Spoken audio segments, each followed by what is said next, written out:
स्वागत है आप सभी का स्टडी सीक्यू में। देखिए आप शायद बहुत कुछ पढ़ चुके होंगे। आज हम लोग रिवीजन करेंगे इस क्वेश्चन के। जो क्वेश्चन आपको दिखाया जा रहा है इसके अराउंड जो भी चीज़ें होंगी जो उससे संबंधित होंगी, हम लोग उसको विस्तार पूर्वक थोड़ा समझने का प्रयास करेंगे ताकि एक बार आपके माइंड में सारी चीज़ें रिफ़्रेश हो जाएं।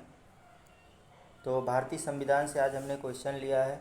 सबसे पहला क्वेश्चन आपके सामने ये है, भारतीय संविधान के किस भाग में मूल कर्तव्य का वर्णन है।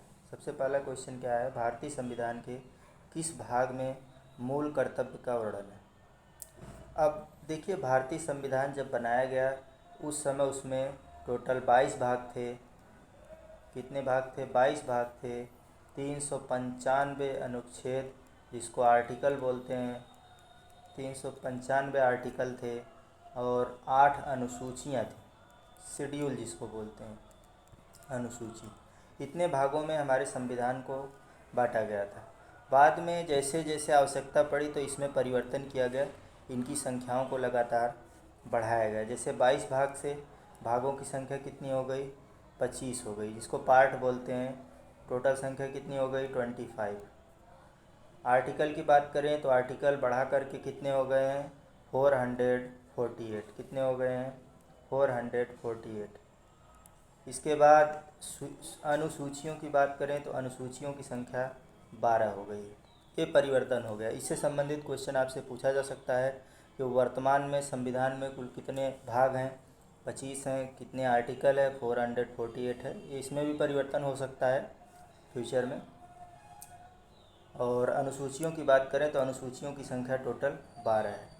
देखिए, जब संविधान बनाया गया तो उसमें सारी जो भी उससे संबंधित विषय हैं, भारत में जो संभावनाएं हैं, उसके आधार पर इसको डिवाइड किया गया।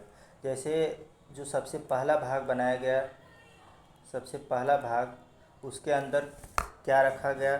संघ और राज्य क्षेत्र। मतलब संघ और राज्य, सेंटर और राज्य के बीच में किस तरीके से जुड़ाव होगा, क्या क्या उसमें उनके कर्तव्य होंगे, ये सारी चीज़ें उसमें रखी गई हैं। भाग 2 की बात करें तो भाग 2 में नागरिकता को रखा गया है। किसको रखा गया है? नागरिकता। भाग 3 की बात करें तो भाग 3 में मौलिक अधिकार रखे गए हैं। आर्टिकल 3 कुछ को जानना चाहिए आपको, कम से कम 8-10 तो पता ही होना चाहिए, क्योंकि उससे संबंधित क्वेश्चन पूछा जाता है। जैसे आपसे पूछा जाए नागरिकता किस भाग में रखा गया है, तो नागरिकता को भाग 2 में रखा गया है। भाग 3 में क्या रखा गया है? मौलिक अधिकार। अब मौलिक अधिकार की थोड़ी सी स्टोरी जान लीजिए।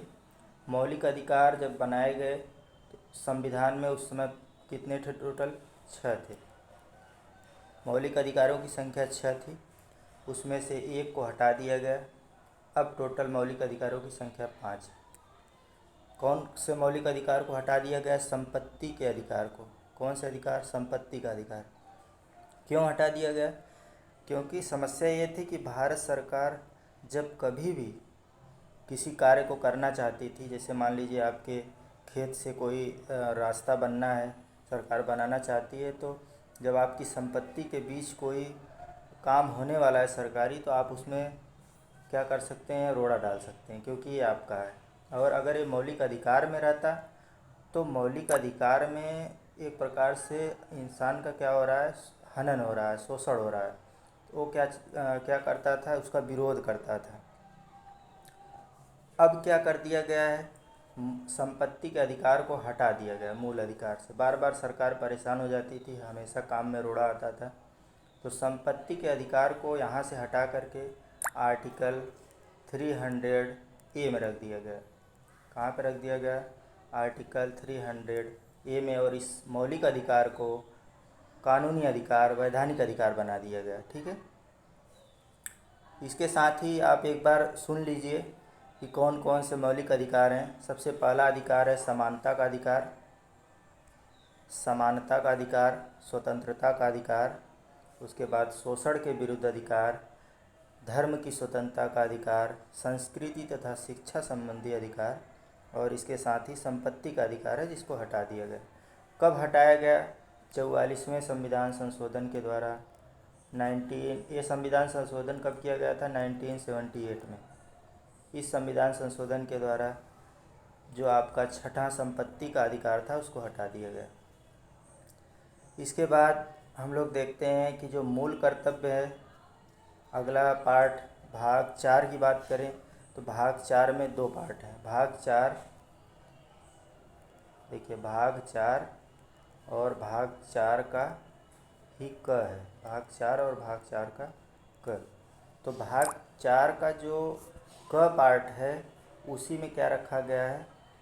मूल कर्तव्य रखा गया है। और जो भाग 4 है इसमें क्या रखा गया है? राज्य के नीति निर्देशक तत्व, जिसको आप लोग डीपीएसपी बोलते हैं। ठीक है। तो मूल कर्तव्य का वर्णन कहाँ पर है? भाग 2 के 4 क में है। और कहाँ से कहाँ तक ये आर्टिकल आता है? तो भाग 4 का जो है आर्टिकल 51A में रखा गया है। ठीक है। एक बार इसको भी समझ लीजिए कि जो सबसे पहला भाग 1 है, जिसको हमने कहा है संघ एवं राज्य क्षेत्र से संबंधित है, इसमें आर्टिकल कहाँ से कहाँ तक है? आर्टिकल 1 से 4 है। आर्टिकल कितना है? आर्टिकल 1 से 4। ठीक है। भाग 2 में जो नागरिकता से संबंधित है उसमें आर्टिकल कहाँ से कहाँ तक है? 5 से 11 है। भाग 3 जिसको पार्ट 3 बोल सकते हैं, भाग 3 क्या है? मौलिक अधिकार से संबंधित है। किससे संबंधित है? मौलिक अधिकार से। और मौलिक अधिकार जो हैं 12 से 35, आर्टिकल संख्या 12 से 35। उसके बाद 35 के बाद जो डीपीएसपी है आपका, इसको राज्य के नीति निर्देशक तत्व तो बोलते हैं, इसको रखा गया है 36 से 51, आर्टिकल 36 से 51 के बीच। और 51A जो है वो आपका मूल कर्तव्य है। और मूल कर्तव्यों की टोटल संख्या कितनी है? 11 है। और 11वां जो मूल कर्तव्य जोड़ा गया है वो 86वें संविधान संशोधन के द्वारा जोड़ा गया। और इसमें क्या रखा गया है कि बच्चों की शिक्षा जो है वो अनिवार्य होगी। ठीक है। ये आपका कर्तव्य बनता है कि आप अपने बच्चों को शिक्षा प्रोवाइड कराएं, बेसिक शिक्षा जो भी हो। तो शिक्षा की जो व्यवस्था थी उसको मूल कर्तव्य के साथ साथ इसको मौलिक अधिकार में भी आप देखेंगे कि इसको मौलिक अधिकार में भी रखा गया है। तो 86वें संविधान संशोधन के द्वारा मूल कर्तव्य में 11वां मूल कर्तव्य जोड़ा गया जो कि शिक्षा से संबंधित है, बच्चों के शिक्षा का अधिकार है। तो इतनी बातें हम लोगों ने सीखी इस क्वेश्चन से।